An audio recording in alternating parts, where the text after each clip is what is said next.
Assalamualaikum warahmatullahi wabarakatuh. Nama saya Rahman Ari dari jurusan Hukum Keluarga D tahun 2019. Saya akan menjelaskan poin dari materi makalah kelompok 11 seperti tugas video yang diberikan oleh Bapak dosen kita, yang terdiri dari 3 materi, yaitu moneter awal Islam, moneter konvensional, dan moneter perspektif Islam. Sistem moneter awal Islam telah mengenal sistem moneter walaupun saat itu belum terlalu diperlukan. Syekh Abdul Qadim Zalium dalam kitab Anwal Dulaiti al-Khilafah dikutip Rifai dan Bukhari mengatakan bahwa sistem moneter adalah sekumpulan kaedah pengadaan dan pengaturan keuangan dalam suatu negara. Yang paling penting dalam setiap keuangan adalah penentuan suatu dasar keuangan di mana kepada satuan itu dinisbahkan seluruh nilainya berbagai mata uang lain. Apabila satuan kedasaran keuangan adalah emas, maka sistem keuangan dinamakan uang emas. Apabila suatu dasar perak, dinamakan uang perak. Apabila suatu dasar terdiri atas 2 satuan mata uang emas dan perak, dinamakan sistem dwilogam.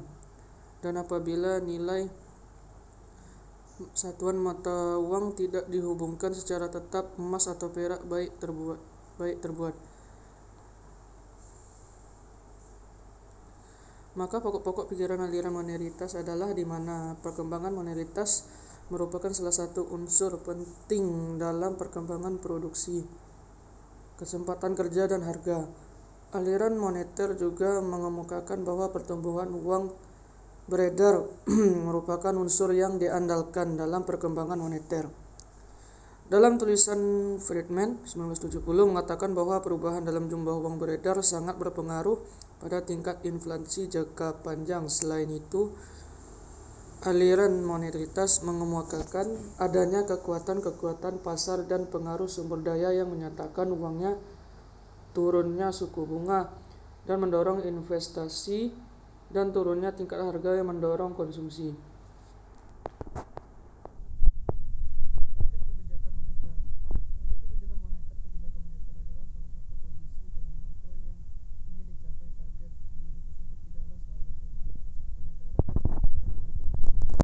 Kebijakan moneter bersifat dinamis atau selalu disesuaikan dengan kebutuhan perekonomian suatu negara.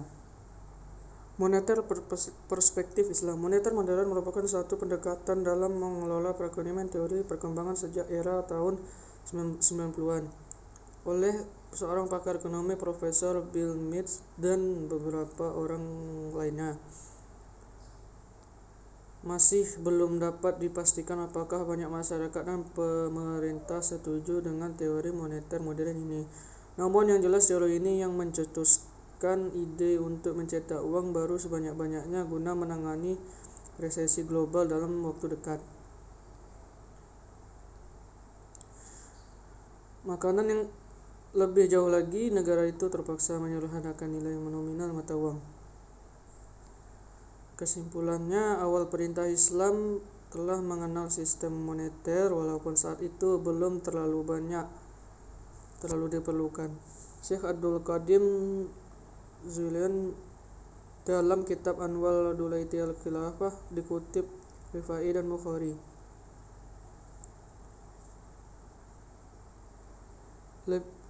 Sedangkan ditinjau perspektif Islam, sistem moneter Islam, bahwa kebijakan moneter yang diambil bank sentral bertujuan untuk mengatasi inflasi, mengontrol nilai tukar mata uang, dan memacu pertumbuhan ekonomi.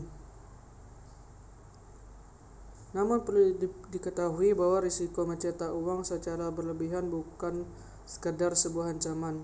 Di tahun 2008 lalu, Zimbabwe pernah mengalami inflasi secara langsung akibat percetakan uang baru secara berlebihan. Tidak tanggung-tanggung, inflasi yang dialami salah satu negara di benua Afrika itu pernah menembus 231 juta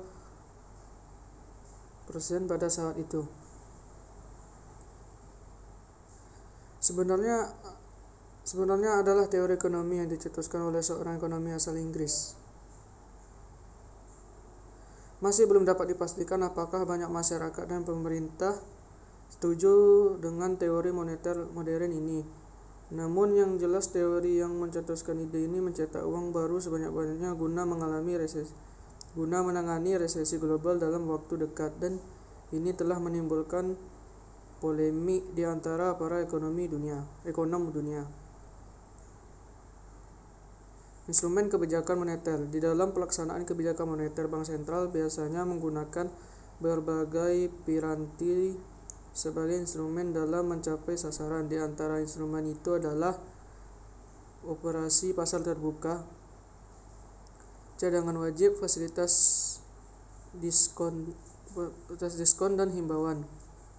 Yang A, kebijakan pasar terbuka atau open market operation, kebijakan membeli atau menjual surat berharga atau obligasi di pasar terbuka. Penentuan cadangan wajib minimum atau reserve requirement. Bank sentral umumnya menentukan angka rasio minimum antara uang sentral Yang C, penentuan discount rate. Bank sentral merupakan sumber dana bagi bank-bank umum atau konvensional dan sebagai sumber dana yang terakhir. Yang D, moral suasion atau kebijakan bank sentral yang bersifat persuasif berupa himbauan bujukan moral kepada bank. Uang beredar.